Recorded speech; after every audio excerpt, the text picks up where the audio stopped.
Yo, yo, yo, ladies and gentlemen, we are live right here, MMA Reloaded. Yeah. Where else are you gonna go live, boy? Only on MMA Reloaded still. But, you know what? Yeah, I wanna get right into it as MMA Reloaded always does. You know, we are coming off the heels of one of the most I wouldn't want to say shocking, because like now if you look at Max Holloway's like rep, his status, how he fights, who he's beaten, you know, with him beating Jose Aldo, I don't really find it shocking. I don't know why. You know, Aldo, I think if it went another 5 rounds, Aldo would have taken him. But that's just me. That's just me. Who am I? Yeah, I'm only one of the most highly rated Instagrammers, MMA Instagrammers of all time, but yeah, joking. Well, you know, as we segue into UFC 213, headline, of course, by dangerous female Vitor Belfort, Amanda Nunes, defending her women's bantamweight championship against dangerous and absolutely one of the most violent women on earth in Valentina Shevchenko. Now, you know what? The other day, you know, I got so caught up in how in Valentina that, you know, I watched her fight with Holly Holm. I watched it. Yeah. I watched the fight with Holly Holm. Now, in the fight with Holly Holm, the reason why Valentina was so good in that fight is because she managed to outpower and overpower Holm. She managed to outgun Holm throughout, you know. But it's going to be so tough for her to outpower someone like Nunes. Nunes is a powerhouse. That is her speciality. She moves forward and she outpowers you. She moves forward, she overpowers you, she outguns you, you know. And, you know, in that fight with Holm, Valentina took Holm down right in the first round, but she didn't keep her down. Now imagine if she took Holm down but didn't keep her, how's she gonna take Nunes down? Twice the weight, you know, twice the testosterone. You probably end up getting fucked up yourself. But you know what? And plus, Nunes is BJJ is one of the best, you know, in the women's division. I would say. Now, I would say she is the lioness, you know, of ground and pound, definitely. But you know what? That fight is so interesting, you know, to watch. It's gonna be a fucking war still, you know. It's gonna be standing up, you know. Nunes' boxing versus Valentina's striking technique, you know. Who knows, man? Who knows? But also on UFC 213, a fight that is getting more hype than the main event is for the interim middleweight title, cause Michael Bisping's a pussy, right? We are going live with Robert Whittaker and Yoel Romero going one-on-one. Now, you know what? This is a fight where Robert Whittaker has earned the respect of the fans. He's earned the respect of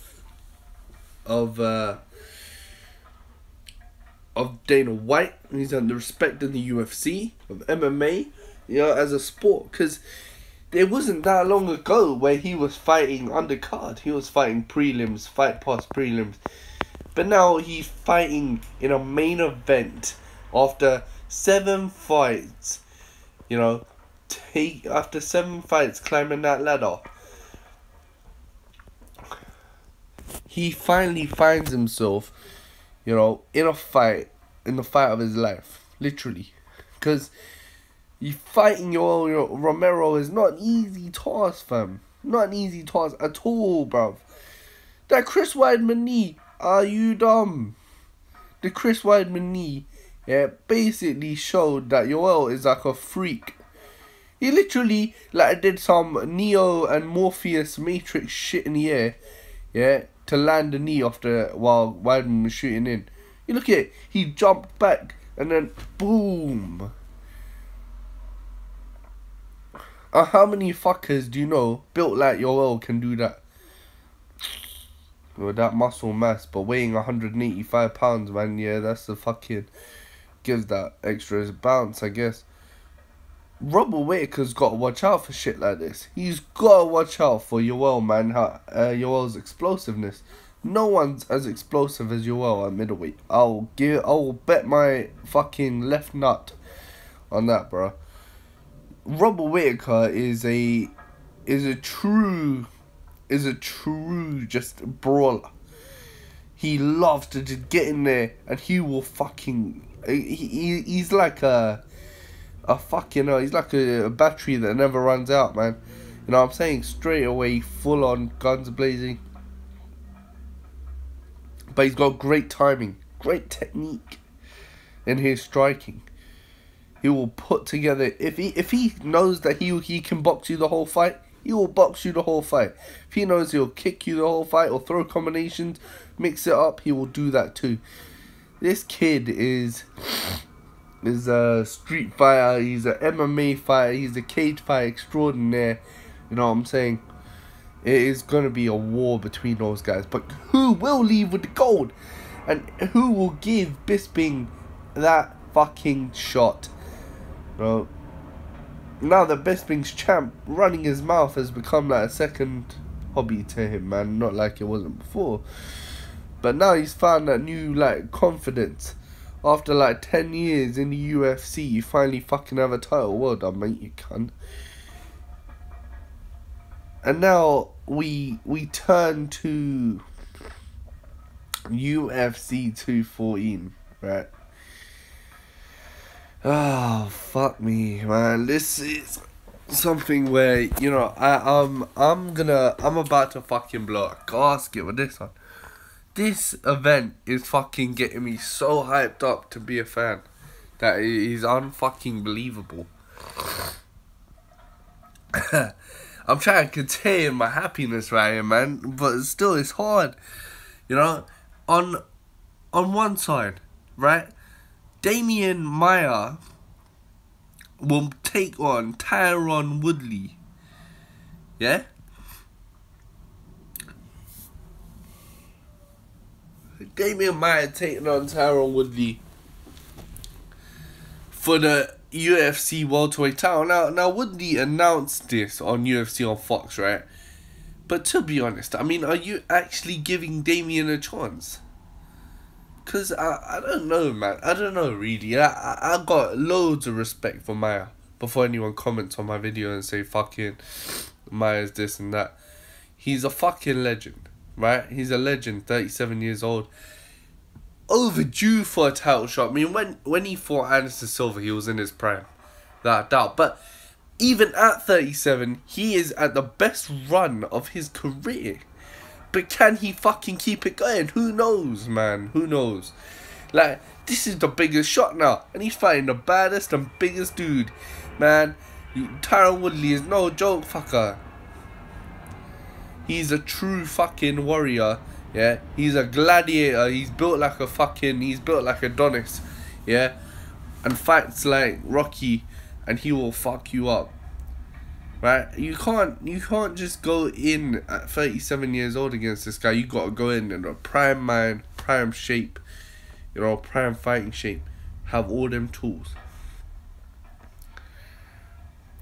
He's got Demian in this fight has got to execute some sort of like a chess piece game plan where move for move, strike for strike, grapple for grapple, he's winning them exchanges. He finds a way to get on top, because that's the only way he's going to win is by using his brains, his experience, right? Because Woodley, sometimes in big fights, he has a tendency to choke out.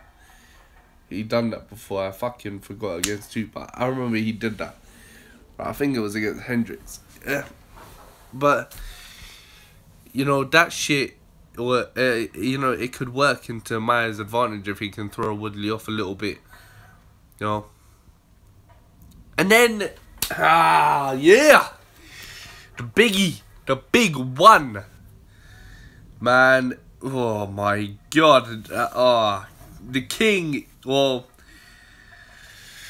the undefeated former champion is back. How can you be undefeated and a former champion? You can't, innit? But yeah, man. Jon Jones is coming back to fruition. He's like Jesus. You know? Resurrect right from the dead. Yeah? No more drugs. No more anti-doping violations. No more suspensions. Jon Jones is fucking back. But who is he back against? He's not back against the same Daniel Cormier that he beat. He's back against another fucking animal. A fucking Daniel Cormier that will eat you alive for breakfast, lunch, dinner, brunch, fucking whatever else you fuckers eat. Dessert, yeah? Daniel Cormier, in his current form, is an absolute fucking beast of a man. You know, the way he dismantled off of a game Anthony Johnson, yeah, twice by submission, I might add, yeah, and then he disposed of Alexander Gustafsson, Dan Henderson. The way he fucking toys with you in that octagon, yeah, Jon Jones is in fucking trouble. The last time Jones was in there, yeah, he beat over St. Preux, yeah. And St. Preux is a top 10 middleweight, but fucking St. Preux at that time was a top 10 middleweight. But fucking, you know what? He barely beat Ovince St. Preux. Ovince St. Preux gave just as good as he got, fam, in that fight, man. And Jones had, you know, Jones showed how rusty he can be without training, right? Bench press or not, deadlift or not, bruv. How's that going to help your MMA? It's not going to help your MMA, bruv. Yeah, it's going to help strength and conditioning, but fuck strength and conditioning, man. Yeah, all you need to do is last those 5 rounds, man. You know, but in that fight, he never showed any signs of being ready for DC, I have to say. You know, but, you know, that's why I think DC may run away with it. Who knows? So, I wanna holler at something right now, yeah? Now that we've discussed championship fights, this fight right here, right? You know, Lawler and Cerrone booked now for UFC 214, right? It is gonna be a fucking fight of the century. It could steal the thunder away from every single title fight on that card. Every single fight in the bloody...